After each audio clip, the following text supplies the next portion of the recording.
YouTube, what's good? It's your boy LaRon Femo Rapidly. I'm back with another video. Yo, please come in and thumbs up this video, subscribe to the channel, hit the bell notification, hit all notifications so you have my videos in your possession each and every time I go live or I do uploads. Yo, shout out to all of my new subscribers. Shout out to my returning subscribers. Yo, please make sure that you share my videos. Please make sure that you support the channel. The Cash App is on the screen, $ Cookie Confidant 83. Shout out to everybody who supported my channel. You know what I'm saying? I plan on going live closer to the weekend. Tomorrow's Thursday. We're going into Friday, probably go live on Friday, Saturday, you know what I'm saying? Something like that. But listen, I hope all of y'all doing well. I just wanted to come and get into a few topics, you know what I'm saying? So we're going to be talking about Jay-Z. Is he next after Diddy? Also, Young Thug, the jurors was exposed at the trial on the live stream. So I want to chit chat about that. Nicki Minaj with the ultimate promo punch today. I mean, she was everywhere today. We're going to talk about that. Also, Beyonce response and just a couple of other things that I wanted to touch on. So yeah, again, I hope y'all all doing well. Let's get into this shit straight like that. You know what I'm saying? So first thing first, Beyonce. Let me tell you this. Beyonce know what the internet chitter chat was all about. She popped up with these blonde tresses, like these just they know who the best is. You know what I'm saying? Blonde tresses, they know who the best is. Beyonce is not worried about anything that like a hater gonna say about her at all. You know what I'm saying? I think they said that she was over in London today, the Renaissance premiere, and they mentioned something about Israel. There was some talk about that. I'm not even going to get into that right now. I just feel like Beyonce knows the chitter chatter. If her mother was online yapping, running her mouth, and sticking up for her daughter, I'm pretty sure she knows what's going on. And I just feel like Beyonce is at a point where I don't know if y'all remember earlier days in her career, she wouldn't like avoided online. I still think she does that to protect her peace in a way, but I don't think she gives a fuck. Like, you know what I'm saying? Y'all remember what she did in You Won't Break My Soul remix? She said, redirect all that energy to me. I can handle it. And I believe she can handle it. She can manage it. You know what I'm saying? So she was out there with the hubby Jay-Z. They was out there and, Sean Carter, he's by her side all the time. You know what I'm saying? I noticed a different shift when Lemonade came out, that he would be by her side a lot. I don't know if it was due to the infidelities and the things in the past, but yeah, it's always good to see Beyonce doing her thing. I'm happy that she didn't let any of that internet chitter chatter, make her become reclusive and not post or anything. She got a movie dropping on Friday, so it's like it's showtime. You know what I mean? So listen, another conversation that was spawning online after this whole Diddy debacle with the Cassie and the lawsuits, and a lot of people online on Twitter everywhere have been talking about how they think Jay-Z is going to be next, and of course they think about and they always go back to Foxy Brown being younger than Jay-Z. And I want to say this.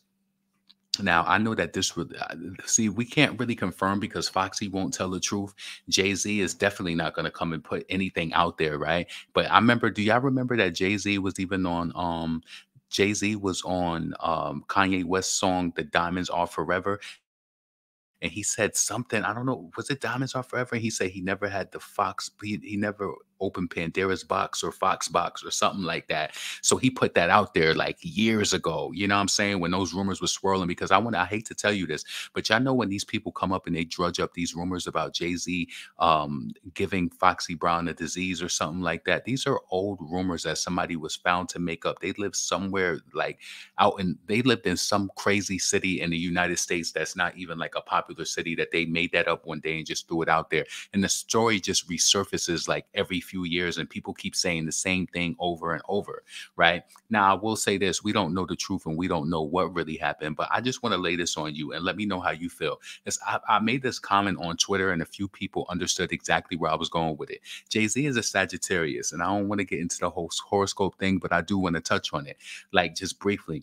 Jay-Z is a Sagittarius. I take Jay-Z as someone, I'm not saying that he hasn't had his wrongs where he may have cheated on Beyonce or, did things like that. Like, he's human. So, we're all flawed. But what I really feel, and let me know if you can relate to this. I feel like Jay-Z, the way that I've seen him through his career, he has been one of those people where he plays that kind of like reclusive role where he's not really out there like that. He wasn't like, maybe when he was coming up in the game, but like as he started to grow, I felt like he knew his power. I felt like he wouldn't make any type of crazy moves like a Diddy.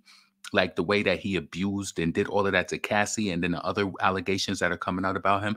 I don't get that vibe from Jay-Z. I feel like Jay-Z is really a businessman. He knows his power, and I don't think that he would do anything to sacrifice that. I could be completely wrong though. So this is why this is a conversation. I want you to leave your comments below and let me know, what do you think? Do you think that he just has a better way of covering things up with money? I don't think it's that. I'm gonna be honest with you.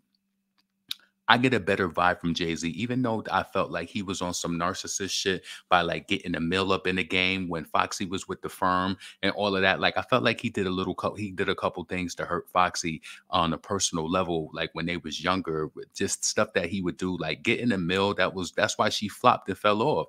It was like he was trying to get her literally just because Foxy had Nas and the firm and all of them. You know what I'm saying? And that was during the time when Jay-Z didn't like Nas. See, you got them stories go deep, but listen, we ain't about to go into all of that. I just want to say my own opinion on Jay-Z is that he don't got no dirt like that. You know what I'm saying? And I know people want it to come out really, really bad, but I don't think that's ever going to happen, truthfully. So listen, let's move on. I thought that this was interesting. SZA reveals that Consideration was stolen from her for Rihanna, says that she intended to release it for herself and never gave it to her. Now, I just want to say this before I play this clip really quick.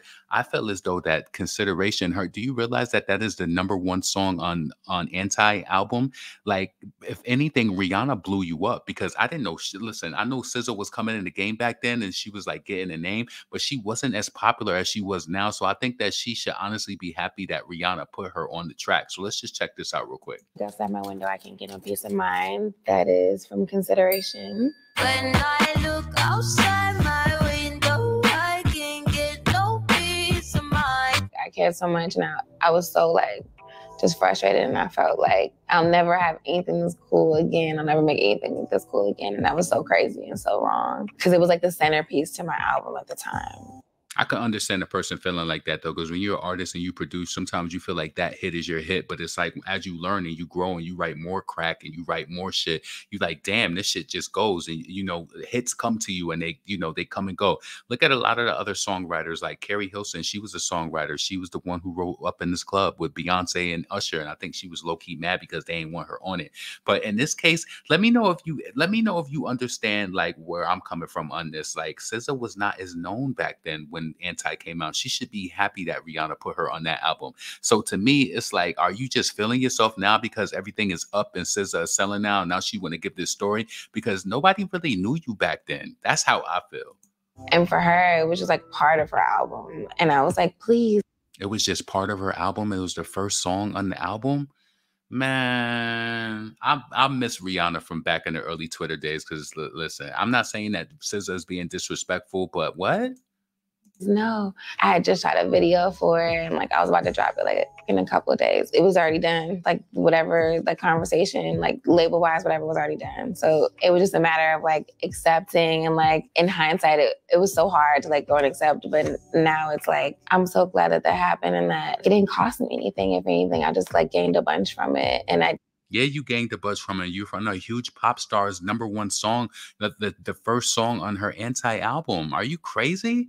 I don't get the gripe right here. And I know that she's not beefing or anything, but to me, it's kind of weird because this is her first song on Anti. You're on a huge pop star. Rihanna is one of the biggest pop stars in the world. Thank God that I made cool music outside of that. Again, and I don't know why, I just really thought my creativity would just like stop. Like this was like the pinnacle of what I could make. If she has it, then I'll just never be anything. I'm gonna yeah, anything to get some sort of sympathy and all of that. You know what I'm saying? Whatever. Whatever. So anyway, while we on the R&B tip, I want to bring this up and play this from Tamar. Now I'm really disgusted at Tamar, and I just want to give me a second. So Tamar says that her and JR are back together dating and blames herself for the breakup. I just want to say this, right? And I promise you, Tamar, to me personally, she's turning into, and she's been a gimmick, right? But everything with her is the gimmick. You know, I just want to say this. When that whole situation came out with the when her and JR breaking up, I just want to say this. I felt like it was a fraud because she was coming out with the Love and War tour. It's always something around it. And then the issue with Krishan at the tour, I felt like them breaking up was to push the tickets for this tour. Tamar has been in this reality TV space for so long that everything is just fraudulent with her. And I think that she needs to get away from that because come on, that man ain't probably go nowhere. And he trying to black explain in the video talking about facts. Oh my God. Listen, check this out. Here's the thing, JR and I are officially official. And that's it. People want to know we're back together. Facts. But we didn't get back together until... You ain't get back together until after the tour is almost done and you don't try to book out tickets off of this heartbreak. Tamar is a gimmick. Oh my God. It's really disgusting to me too. It's disgusting. Like, yo, let me know if you can relate to what I'm talking about. It's always something with this girl. I believe that her and Krishan orchestrated that shit with the tour too. I believe it's all orchestrated. I believe that it is. It's like Tamar is used to playing these reality TV tricks, and it's like it's like, you ever know where you get stimulated in your mind based off of like gossip and news columns. They say that it stimulates you, but I think that she gets a rush off of all this drama. Like, fuck that, I'm gonna keep them people talking, I'm gonna keep it going. That's the type of vibe that Tamar gives me. But it's like, I never believed that they broke up to begin with. I always thought it was about the tour. Let me know if you understand what I'm talking about. Saint Sunday. Well, the end of the night on the Saint Sunday. That's true. When we went to the game, we were not together at all. We were just friends.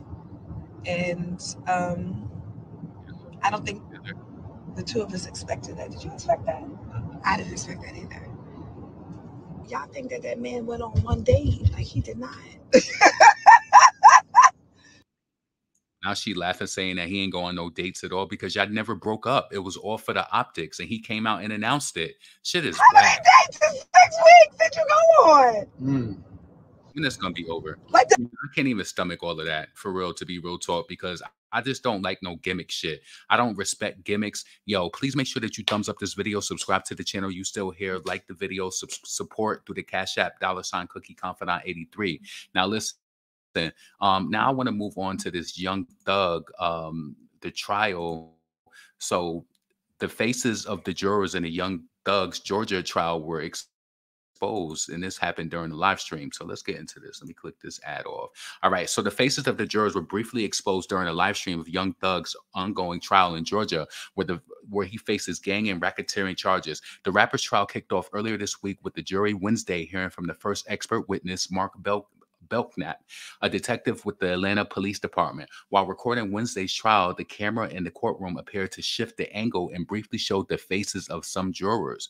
Now, screenshots of the moment began circulating over social media shortly after the incident. The judge and attorneys appeared to leave the courtroom. I'm pretty sure this causing a delay. Like, I want to say this though, I don't think that any of the jurors were supposed to be top secret. I thought that people knew who the jurors were in like any court case. Anyway, let's continue. The judge and attorneys appeared to leave the courtroom with the stream zooming in on the wall for over an hour. When they returned, Fulton County Superior Court Chief Judge Earl Glanville asked the media to no longer film Belknap, but rather just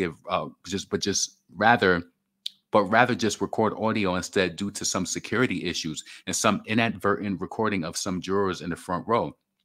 Following the request, the stream from a pool feed began only showing other parts of the courtroom and zoomed in on a water bottle in front of Belknap when he was speaking. So the trial comes more than a year after Young Thug, whose born name is Jeffrey Lamar Williams, was indicted alongside of over 24 others. The rapper is accused of co-founding a violent criminal street game in 2012 called the Young Slime YSL, which prosecutors allege is associated with the National Bloods gang, according to the Associated Press. YSL is reportedly accused of being connected to crimes including killings, shootings, and carjackings. Prosecutors allege that Atlanta-based artist promoted the gang through his music and social media posts. Last week, Glanville ruled prosecutors could use 17 setup lyrics to make their case under the condition that they show the lyrics are related to crimes that the rapper is accused of. The defense has argued that YSL is simply a music label, not a gang, per the Associated Press. The inadvertent recording of the jurors is not the first hurdle that the trial has faced, having already underwent a series of delays and denied motion for a mistrial early this week, The Independent reported. So listen, how would you feel if you was a juror on a high profile case like this and they ended up showing your face on a live stream? Like, I didn't know that jurors were, I didn't know that it was a secret who was a juror on the on any case. But I do want to tell you this, and I don't want to inspire you in the wrong way. Me personally, anytime that and I know that people tell you that you will go to jail or you'll be jailed if you don't do your civic duty as far as like doing jury duty, but I've never responded to jury duty. And my mom, she even told me, like, if they ever tried to force me to do it, they want people who want to be there. So if you ever get called for jury duty and it's just something that makes you uncomfortable, you can get in there and say something like, let me give you an example. You can say that I don't agree with the criminal justice system. I have family who have been impacted and I don't think that I would be a good fit. And then they would just, you know, send you home. So it has to be something like that. I mean, I've completely ignored the request when I lived in New York when they would send them to me, and nothing has ever happened to me. I don't know why certain people face jail time. I don't know. I really don't know. But anytime they sent it to me, I never responded or anything. And I always said if they forced me to go, I would just say that I don't agree with the criminal justice system and then moving right along. You know what I'm saying? So you can't make me do it. You can't. So anyway, I want to move on to Nicki Minaj. I want to let y'all know that Pink Friday is almost here. Pink Friday 2 is dropping on December 8th. Nicki Minaj did a full court promo today. When I tell you, she was on Instagram Live. She was on TikTok Live. She was on Spaces on Twitter. She was also on YouTube for a few moments just promoting. She's like stimulating all of her algorithms. You know what? Nicki needs to go live on Facebook. I'm gonna send her a tweet and hopefully she'll see it. She needs to go live on Facebook. And look, you know what? This is exactly how I feel. A lot of the celebrities do not stimulate their social media pages. Like, that's good that she went live on all of those different platforms. Do that promo and let them people know that it's coming. One thing that I don't like, though, being that we from the pure sales era, is that Nicki also always talks about pre-save. No, I want you to pre-order, buy my album, buy it, buy it, buy it, buy it, buy it. You know what I'm saying? Like, fuck all that pre-save shit. To be honest with you, I told somebody this on Twitter. As a core fan of any artist like Nicki, Beyonce, Foxy Brown, like different artists who I truly love, I think telling me to pre-save is an insult. Now, I know that it triggers the algorithm within these DSPs and it lets people know that it's high demand. But to me personally, I'm going to find your album anyway. I'm going to hear it when it comes out. Of course, I'm going to be one of the people who listen to it when it first comes out. So I don't really need any prompting to have to pre-save your album. It's kind of a little disrespectful, if you want to be honest. But listen, y'all, we almost here. So tomorrow, I mean, it is officially Thursday now. We got 8 days left and it's about to go down. So I just hope that y'all ready. I pre-ordered 2 copies of the signed CDs. I have a vinyl that I ordered as well. So we'll see what happens. Like, we will see what happens. Nicki mentioned something about that. Some of the albums will ship the next week, so it'll count for the next week. So maybe the first week will be digital only, like maybe to prevent leaks. We'll really see what happens. Nicki said that no track list is coming out for this project, so you'll see it when it's released. So let me know what you think. You think Nicki is pulling our you think Nicki is playing games with us? You think that this album is going to be pushed back again or what? Like, you know what I'm saying? I don't know. I'm really nervous about it. I'm really excited at the same time. I personally wouldn't care, like I said yesterday, if she pushed the album back for another week, if she based on, you know, logistics and just working things out to just make sure things roll out smoothly. I have no qualms about that. So listen, Pink Friday 2 is going down December 8th. Nicki said that she's also going to get on Spaces. She just actually got off Spaces. She said she's going to get on Spaces again tonight and release some lyrics from the Pink Friday 2 album. So listen, I'm really, really, really excited. Let me know what you think about that. Yo, this is your boy, LeBron, female rapper Lee. I appreciate all of y'all for making it to this far in the video. If you're still here, thumbs up the video. Share the video to your social media. Also, support the channel, Cookie Confidant 83 on the screen. Is that Cash App. I'm also going to put it in the description, the link to my Cash App in the description. I hope all of y'all doing well. Listen, we in the holiday season. Y'all doing y'all shopping, y'all copping, what's good. Let me know how you think about what you felt about Jay-Z being next after Diddy. Do you think it's up for him? Let me know what you thought about Beyonce responding, all that. Also, Young Thug, Jurors exposed. Let me know how you feel about that. Let me know, have you done jury duty? I've never done jury duty and I won't do it. And if they ever pick me, I'm going to say that I'm uncomfortable and that I don't agree with the criminal justice system in America at all. That's going to be my response. Nicki Minaj promo punch. Also, let me know what you thought about that Tamar and that SZA situation. Tamar, she just grinds my gears, and everything with Tamar is just for show. And SZA should be happy that she was on the first track on Rihanna's critically acclaimed anti-album. Crazy. Yo, this is your boy LaRon, female rapper Lee. I hope y'all all have a great day tomorrow, and I'm gonna holler at you soon. Peace.